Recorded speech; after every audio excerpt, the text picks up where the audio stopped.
Hey guys, Duo Black Rose back again, and today I'm going to talk about how I managed to fix this Spanish flintlock. So, when I bought this thing, it had a tendency to go off whenever it was struck on the butt or jostled around really quick. And I was able to find out that the trigger for this thing, see if I can get a good shot of it there, was sitting too far into the frame of the gun. I guess in this case, stock. I'm used to more modern shit, so not really sure how to phrase it here. Um, so managed to fix it. I'm not going to take it apart to show you my fix because if I take it apart, it's going to be a bear to put back together because of the way I fixed it. So let me grab a pen and paper here and show you exactly what was going on inside the old Spanish flintlock here. And so if you'll forgive my poor art skills here, the trigger on this flintlock is a piece that looks like this. You have a bracket here, and then this right here is the trigger. And the problem with it was that it was sitting too far into the gun this way. So whenever the gun was cocked or half cocked, this block on the trigger was sitting right against the firing mechanism. So if it got jarred or moved at all, it would immediately set the gun off. Obviously, not safe to fire it in this condition.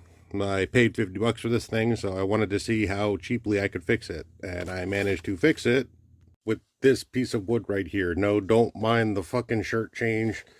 It totally did not sit down to make this video and realize I had misplaced this piece of wood.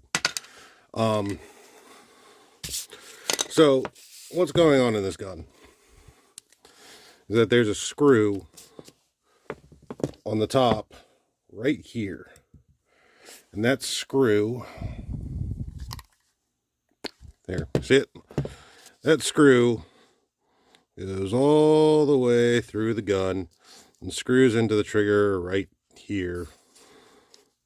That's a screw. Trust me, that's a screw. I'm not an artist. The screw's actually further that way, but whatever. You get the idea. And that's what holds the trigger into the gun. And then there's wood. We're just going to draw the bracket here. And, okay,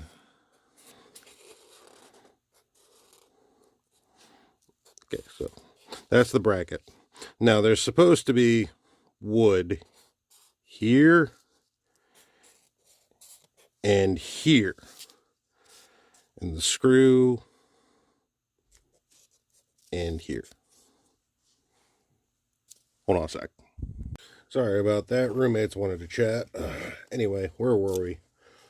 I just noticed I drew that almost perfectly to scale. Nice. Anyway, so wood here, wood here, wood here. And the screw goes through this hole. And again, goes into the trigger bracket. Whatever it's called. Anyway, so I guess over years and years of this thing being assembled and disassembled, this piece of wood was completely fucking gone. And this area here and this area here had actually been sort of impacted down a little bit. So all that really let the trigger sit way too far into the gun so that at rest, the sear was sitting right about here. Basically sitting right on top of the trigger. So if the trigger moves at all, it's setting the gun off. So how do we fix this? Well, if you look at it from, go ahead and decock this here. We'll completely decock this. You look at it from this angle. This whole channel where the trigger goes looked like that, right? This piece of wood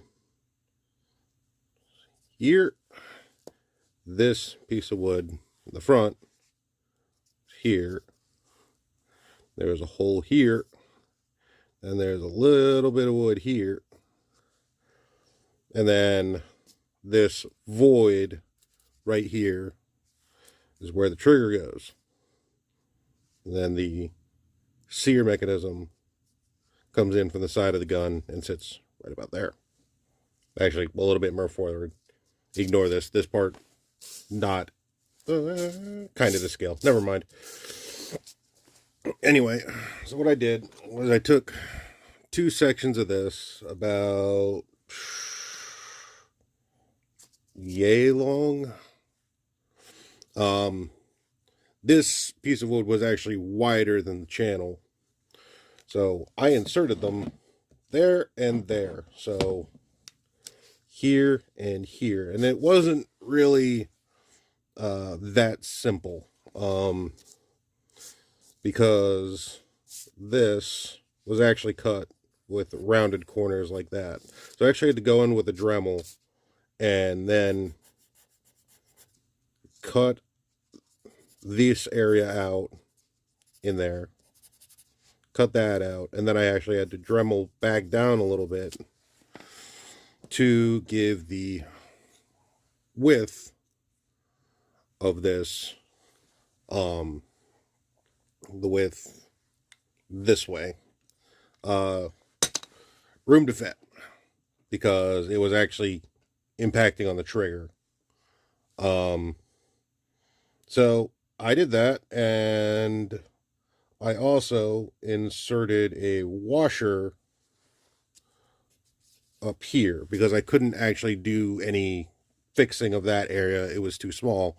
But if I put a washer in there, that actually spaced it out just perfectly. And then I went in again with the Dremel and I cut this down, because when I cut it just below the this lip right here. I cut it just below that lip right there, so I can go at it with the Dremel and really get a good fit on this trigger.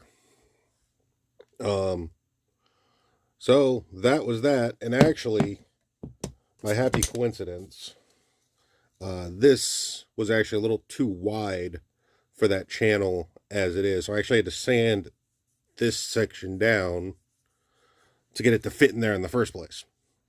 So I was actually really precise with that and made it so I actually had to beat it in there with a hammer. And then I got it all back together, realized, oh shit, I didn't put any wood glue in there. Fuck it, send it, and we'll see if we need wood glue later on. It was actually kind of a bitch to get this back together with how tightly it fits now. But no more going off half-cocked, which was the whole point. Now, 2 downsides of this. I did actually chatter along the side of the frame with the Dremel. A little bit there. A little bit there. Forgive me. My hand is a little messed up right now, so that didn't help. The second problem is I genuinely forgot if this is a 44 caliber muzzleloader or a 45 caliber muzzleloader. So I'll have to figure out that later too. But in the meantime, for $50 for this and, you know, $3 for this, I got myself a working muzzleloader. So, aces. Yeah, that's about all I have.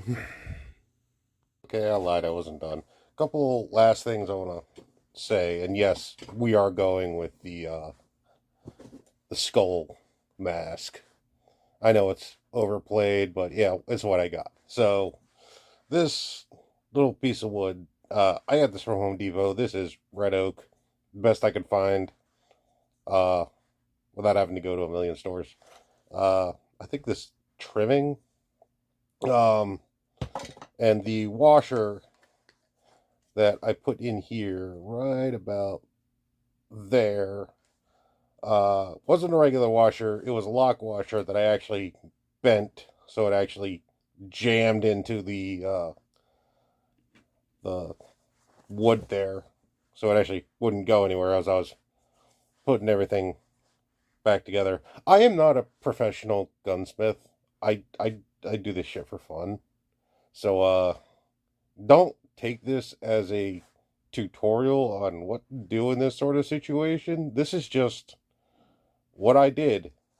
This isn't tested. I'll update you later and tell you how well this works. So yeah, don't try this at home. I'm an amateur, and well, guess it's now 2024, so Happy New Year.